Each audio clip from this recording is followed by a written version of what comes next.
Hello everyone, so welcome है आपका nursing exam content के इस चैनल पे। बेटा नॉर्सेट 10 और आरआरबी की प्रिपरेशन कर रहे हैं हम इस चैनल पे। तो 32 क्वेश्चंस मैं करवा चुकी हूँ, 33 क्वेश्चन आज हम करेंगे। लास्ट टाइम मैंने ये क्वेश्चन पूछा था तो इसको डिस्कस करते हैं।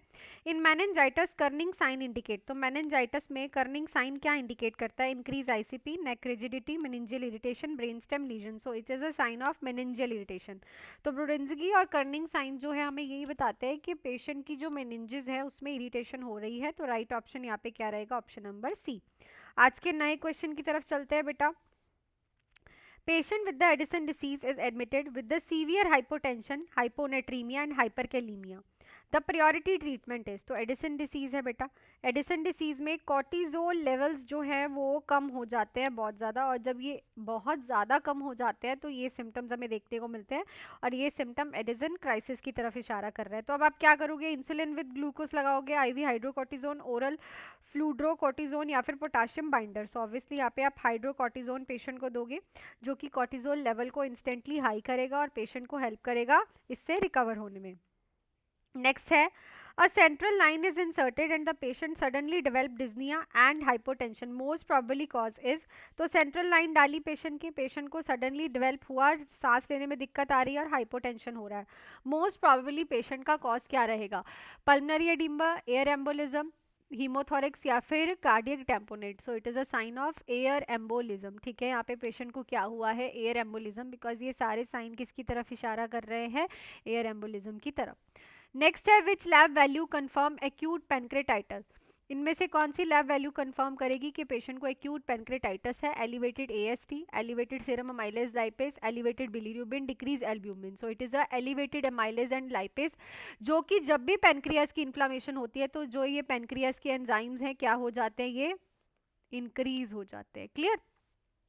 चलो, नेक्स्ट है, in left side heart failure most common symptom. तो लेफ्ट साइड हार्ट फेलियर में कौन सा कॉमन सिम्टम आएगा? Peripheral oedema, ascites, dyspnoea on exertion या फिर हिपैटोमेगैली। सो यहाँ पे हमें लेफ्ट साइड हार्ट फेलियर में लंग्स में प्रॉब्लम देखने को मिलेगी। तो राइट ऑप्शन क्या रहेगा? एक्सर्शन करते हुए पेशेंट को सांस लेने में दिक्कत आएगी। याद रखो, लेफ्ट साइड हार्ट फेलियर में जो हमें सिम्टम्स दिखेंगे वो लंग्स के ही दिखेंगे। ये जो सिम्टम्स दिख रहे हैं ये राइट साइड के हार्ट फेलियर के दिख रहे हैं। ये भी राइट का है, ये भी राइट का है, ये भी राइट का है, यही ओनली लेफ्ट का है। क्लियर? तो ये डिफरेंस याद रखना, क्वेश्चन आता ही आता है। नेक्स्ट है, which drug require monitoring of INR. तो आईएनआर की मॉनिटरिंग कौन सी ड्रग रिक्वायर करती है? हेपरिन, एस्पिरिन, वारफरिन या फिर clopidogrel. So it is a warfarin. Warfarin जो है उसके लिए आईएनआर या तो पीटी टाइम चेक करते हैं, और हेपरिन के लिए एपीटीटी, हेपरिन के लिए एपीटीटी के लिए चेक करते हैं। नेक्स्ट क्वेश्चन पे चलते हैं। उससे पहले बेटा आप लोग जुड़ सकते हो आरआरबी के क्रैश कोर्स में, जो कि है ओनली 499 का, और नॉर्सेट 10 के फुल थ्योरी क्रैश कोर्स में, जो कि है 999 का। इस नंबर पे कॉल मैसेज करके आरआरबी के क्रैश कोर्स में आपको important MCQs, test series, live classes, recorded classes, tip and tricks मिलेंगी, और नॉर्सेट में important MCQs, test series, live classes, recorded classes, full theory and non nursing classes मिलेंगी। So आप message कर सकते हो, इस नंबर पे कॉल कर सकते हो और ज्वाइन कर सकते हो अपने अकॉर्डिंगली क्रैश कोर्स। और आप लोगों का जो नॉर्सेट का क्रैश कोर्स है, रिव्यूज आप देख सकते हो, आप लोग सिलेक्शंस देख सकते हो, और इन्हीं सिलेक्शंस के साथ आप लोग जुड़ सकते हो मेरे साथ। ठीक है, नेक्स्ट क्वेश्चन पे चलते हैं बेटा। Patient with spinal cord injury at T6 level is at risk of. Spinal cord injury है, T6 लेवल पे रिस्क है इंजरी, तो उसको किस चीज का रिस्क होगा? Respiratory failure, autonomic dysreflexia, loss of gag reflex या फिर फेशियल पैरालिसिस।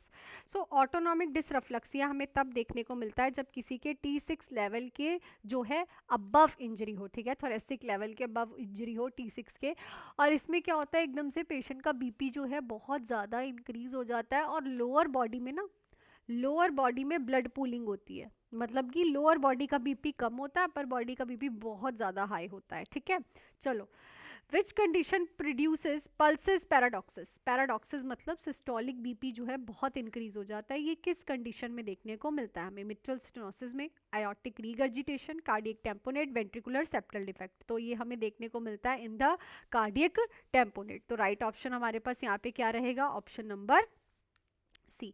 नेक्स्ट है in ARDS the primary pathology is, तो ARDS जो एक्यूट रेस्पिरेटरी डिस्ट्रेस सिंड्रोम है, इसकी पहली पैथोलॉजी, प्राइमरी पैथोलॉजी क्या है? ब्रोंकोस्पाज्म होना, increase alveolar capillary permeability, decrease pulmonary blood flow, excess mucus production. तो ARDS होता ही इसलिए है क्योंकि जो एल्वियोलर कैपिलरीज है उनकी परमेबिलिटी बहुत इंक्रीज हो जाती है। ना ही तो ब्रोंकोस्पाज्म से ARDS होता है, ना ही पल्मोनरी फ्लो कम होने से, ना ही म्यूकस प्रोडक्शन से। जब जो आपका एल्वियोलाइज है उनकी जो कैपेबिलरीज है उनके अंदर जो परमेबिलिटी है वो इंक्रीज होती है, तभी प्राइमरीली ARDS का जो पैथोलॉजी हमें देखने को मिलती है। नेक्स्ट है patient with the hyperthyroidism is eight highest risk of, तो हाइपोथायरॉयडिज्म कौन से रिस्क पे होगा? T3 एंड T4 इंक्रीज है, किस चीज का रिस्क होगा? Bradycardia, weight gain, atrial fibrillation, cold intolerance. So it is a atrial fibrillation. Atrial fibrillation हमें देखने को मिलती है क्योंकि हाइपरथायरॉयडिज्म में ना हमें टैकीकार्डिया देखने को मिलता है, और अगर ये कांस्टेंट में टैकीकार्डिया रहेगा तो एट्रियल फिब्रिलेशन हमें पेशेंट में देखने को मिलेगी। नेक्स्ट है the most reliable indicator of successful CPR। Most reliable indicator क्या है सक्सेसफुल CPR का? Fix dilated प्यूपिल, return of spontaneous circulation, ECG rhythm only, या फिर चेस्ट राइज। तो इस क्वेश्चन का आंसर आप लोग मुझे कमेंट सेक्शन में लिख के बताओगे कि राइट क्या रहेगा। सो आई थिंक आज भी सारे क्वेश्चन आप लोगों को बहुत अच्छे से बेटू क्लियर हो गए होंगे। नेक्स्ट क्वेश्चन करेंगे हम कल। टिल देन आप लोग जुड़ सकते हो मेरे साथ क्रैश कोर्सेज में, जो कि बेस्ट है आप लोगों के लिए, क्योंकि RRB के लिए तो अब बहुत ही 20 दिन बचे हैं जिसमें हम MCQs टेस्ट सीरीज करेंगे, सारी चीज़ें आपको प्रोवाइड की जाएंगी विद गोल्डन की पॉइंट। एंड नॉर्सेट के लिए तो अभी आपके पास टाइम है कि आप थ्योरी को एक रिवीजन देके उसके बाद MCQs टेस्ट सीरीज की तरफ जा सकते हो। सो नंबर पे कॉल मैसेज करके जुड़ सकते हो, रिव्यूज़ आप देख सकते हो, सिलेक्शंस भी आपने मेरी देखी हैं। सो मिलती हूँ आपको नेक्स्ट क्लास में। Till then do hard work, make your parents proud and all the best.